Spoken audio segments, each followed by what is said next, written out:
Hello बच्चों, let's read this question. The question says, why is gift is boon to childless couples? Explain the procedure. अब यहाँ पे बात कर रहे हैं कि हमारा जो ये गिफ्ट है, जो ये कि क्यों चाइल्डलेस कपल्स के लिए एक बून है, जो जैसे कपल जहाँ पे जिनको बच्चे नहीं होते हैं उनके लिए क्यों ये आपका ये जो टेक्निक है, ये जो गिफ्ट जो है वो एक बून की तरह काम करती है, इसमें प्रोसीजर हमें बताना है। तो हम सबसे पहले बात करेंगे अपने की कॉन्सेप्ट की कॉन्सेप्ट। तो की कॉन्सेप्ट में यहाँ बात हो रही है गिफ्ट की, गिफ्ट की बात हो रही है। तो गिफ्ट आपका क्या है, एक एआरटी टेक्निक है। ये आपका क्या है, जो असिस्टेंट रिप्रोडक्टिव जो टेक्नोलॉजी है ये आपकी है। इसको हम गिफ्ट को, अगर हम इसके गिफ्ट की बात करते हैं तो ये आपका क्या है, इसमें एआरटी टेक्नोलॉजी है, एआरटी टेक्नोलॉजी है, एक टेक्नोलॉजी है ये। अब इसमें क्या है, ये आपका क्या कब आता है, इसकी अगर हम फुल फॉर्म की बात करते हैं यहाँ पे गिफ्ट की, तो उससे पहले हम आर्ट की करते हैं। तो ये आपका आ जाएगा assistant, assistant, assistant reproductive, assistant reproductive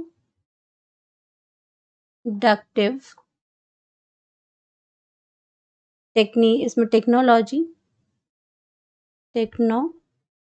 है ये। तो ये आपका क्या आता है कि नॉर्मली हमारे जो रिप्रोडक्शन होती है उसमें मेल और फीमेल गैमेट्स आपके फ्यूज करते हैं, एंड ये क्या करते हैं, उसमें आपका क्या होगा, जाइगोट बनेगा, जाइगोट से आपका जो एम्ब्रियो है उससे आपका फीटस बन जाएगा। लेकिन जब sexual reproduction normally sexual process के साथ जब हम चाइल्ड को नहीं कैरी कर पा रहे हैं, कंसीव नहीं कर पा रहे हैं, तो हम क्या करते हैं, एआरटी को फॉलो करते हैं। ये असिस्टेंट रिप्रोडक्टिव टेक्नोलॉजी है, उसी के अंदर आता है गिफ्ट आता है। अब अगर हम गिफ्ट की बात करते हैं तो गिफ्ट की अगर हम फुल फॉर्म की बात करते हैं तो आपका गिफ्ट आपका क्या आ जाएगा, ये आपका है zygote, zygote intra intra fallopian transfer, fallopian transfer.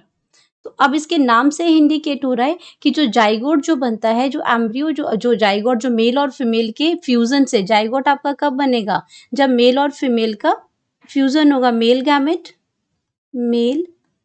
Gamete and female, and उसमें क्या होगा, जो आपका फीमेल है, फीमेल गैमेट्स होंगे, उनका क्या होगा, फ्यूजन होगा, उनका फ्यूजन होगा और वो क्या बनाते हैं, जाइगोट बनाते हैं। अब ये नॉर्मल टेक्निक से नहीं हो रहा है, इसको हम क्या करते हैं, लेबोरेटरी में करते हैं, अंडर कंट्रोल्ड कंडीशंस के अंदर करते हैं। मेल और फीमेल गैमेट्स का इसमें क्या करते हैं, फ्यूजन करते हैं। मेल और फीमेल गैमेट्स का क्या करेंगे, फ्यूजन, गैमेट्स का फ्यूजन होगा, वो जाइगोट, उस जाइगोट को क्या करते हैं, फैलोपियन ट्यूब में, जो आपकी जो ओविडक्ट है, फैलोपियन ट्यूब क्या है, ओविडक्ट है, ओविडक्ट है, जहां पे वो क्या करती है, नॉर्मल में भी क्या करते हैं, इसमें इस तरह की आपकी क्या फैलोपियन ट्यूब होती है, बात करते हैं यहाँ पे फैलोपियन ट्यूब आएगी और यहाँ पे क्या होगा, फिम्ब्री होते हैं, और यहाँ पे आपका क्या होता है, ओवरी होती है, ओवरी से आपके एग आते हैं, एग से ये आपका जो फिम्ब्री एग को कैच करती है और ये आपका यहाँ पे जाते हैं और यहाँ पे आपका जो मेल पार्ट है स्पर्म वो आपका फ्यूज होता है। तो ये आपका क्या हो जाएगा, ये ओवरी है और ये क्या है, एग है, और ये आपका क्या है, स्पर्म है। नॉर्मल अगर मैं सेक्सुअल रिप्रोडक्शन की बात करती हूँ तो नॉर्मली ये दोनों क्या करेंगे, यहाँ पे फ्यूज करेंगे ये, और देन इसमें जाइगोट बनेगा और वो जाइगोट कुछ सेल डिवाइड करने के बाद यूट्रस में इम्प्लांट हो जाता है। बट यहाँ पे आर्टिफिशियली हम इनको बाहर ही, बॉडी के बाहर इसको क्या करते हैं, फ्यूज करते हैं। इनकी लेबोरेटरी के अंदर मेल और फीमेल गैमेट को, इनके स्पर्म और एग को फ्यूज करते हैं और बाद में उसको फैलोपियन ट्यूब के अंदर ट्रांसफर करते हैं। तो अगर हम इसमें शॉर्ट प्रोसीजर की अगर बात कर लेते हैं इसमें, तो ये आपका क्या है, this method helps in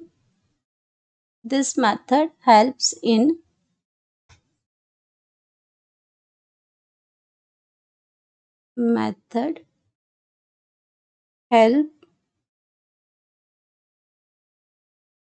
helps the infertile couple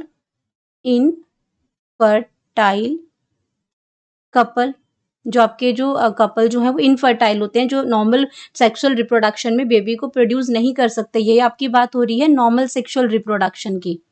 sexual reproduction में, सेक्सुअल रिप्रोडक्शन में यहाँ पे नॉर्मल वे की एक बात हो रही है, इसमें इस तरीके से होता है। लेकिन जब आपके इनफर्टाइल जो कपल होते हैं, जो बेबी नहीं इस तरीके से प्रोड्यूस कर सकते, to have baby, have the babies, तो यहाँ पे हम क्या करते हैं, in this technique fusion of, in this technique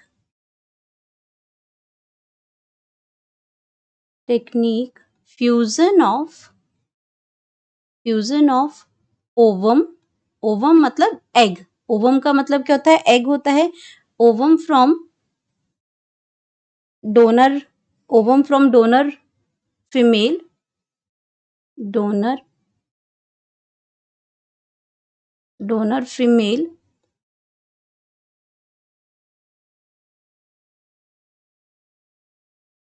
donor female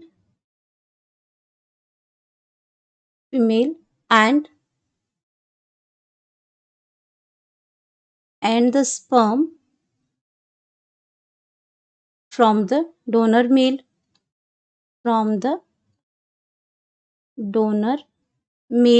अब ये दोनों हस्बैंड वाइफ भी हो सकते हैं, जो अगर नॉर्मल कंडीशन में अगर फैलोपियन ट्यूब में कोई प्रॉब्लम हो रही है तो हम उसको क्या कर सकते हैं, तो अगर एग प्रोड्यूस नहीं हो रहा है पर्टिकुलर फीमेल में, तो हम उसको उसमें इसको किसी से हम इसको डोनेट भी कर सकते हैं। तो कोई भी आपका क्या कर सकते हैं, कोई या तो आपका हस्बैंड वाइफ भी हो सकते हैं, या आप किसी और से भी जो हेल्दी फीमेल होती है उसका एग भी उसमें ले सकते हैं। तो ये स्पर्म आ गया डोनर मेल और फीमेल का, ये दोनों का। और इसमें क्या करते हैं बाद में, donor male is done outside the, ये फ्यूजन जो होती है वो कहाँ पे होगी, is done outside the, outside the body, outside the body in laboratory, इसीलिए कहा कि ये नॉर्मल जो आपकी सेक्सुअल रिप्रोडक्शन होती है उस तरीके से नहीं होता, इसको लेबोरेटरी के अंदर ये प्रोसेस को कंप्लीट किया जाता है। तो लेबोरेटरी में ये प्रोसेस हुई एंड उससे क्या हो गया इसमें, एंड द जाइगोट आपका क्या किया, एंड जो जाइगोट बना, दोनों का जब फ्यूजन होता है तो क्या बनेगा, जाइगोट बनेगा, एंड जाइगोट और अर्ली एम्ब्रियो मतलब उसकी कुछ डिवीजन हो जाती है कुछ सेल्स की, तो आपका क्या हो जाएगा अर्ली एम्ब्रियो। और कितने सेल्स तक होना चाहिए embryo, early embryo with up to 8 celled, up to 8 celled, 8 celled की जो कंडीशन जो होती है उसको हम कहते हैं ब्लास्टोमियर्स, तो ये जो जनरली हमारी ये सारा प्रोसेस होता है फैलोपियन ट्यूब में, लेकिन यहाँ पे नहीं हो रहा है, यहाँ पे हम उसको लेबोरेटरी के अंदर करवा रहे हैं। तो ये बाहर होगा जब तक से आपका जो जाइगोट डिवाइड करेगा और एम्ब्रियो वो 8 सेल ब्लास्टोमियर कंडीशन में आ जाएगा, उसको हम क्या करते हैं, इज ट्रांसफर्ड, अब उसको ट्रांसफर कर देंगे, ट्रांसफर्ड इनटू फैलोपियन ट्यूब। अब डेवलपमेंट बाहर हो गई है, अब उसको ट्रांसफर कर देंगे फैलोपियन ट्यूब में। जो फीमेल के अंदर जो फैलोपियन ट्यूब होती है, जो ओविडक्ट आपको मैंने बताया, उस फैलोपियन ट्यूब में उसको क्या कर सकते हैं, उसको फैलोपियन ट्यूब जो उसमें ट्रांसफर कर देंगे। तो ये आपका क्या हो जाएगा, इसमें इम्प्लांटेशन जो होगी, इम्प्लांटेशन टेक्स प्लेस, यहाँ जो बात कर रहे हैं इम्प्लांटेशन जो हुई, implantation takes place at the early embryo stage in the uterus. Implantation takes place at the early embryo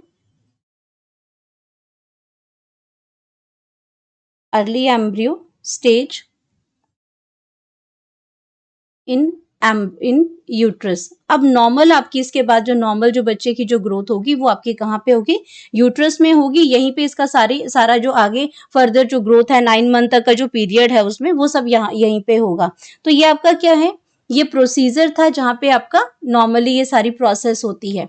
gift जो है आपका, जो आपका असिस्टेंट रिप्रोडक्टिव जो टेक्नोलॉजी थी, इसमें ये सारा प्रोसीजर किया जाता है, लेबोरेटरी में किया जाता है इसमें।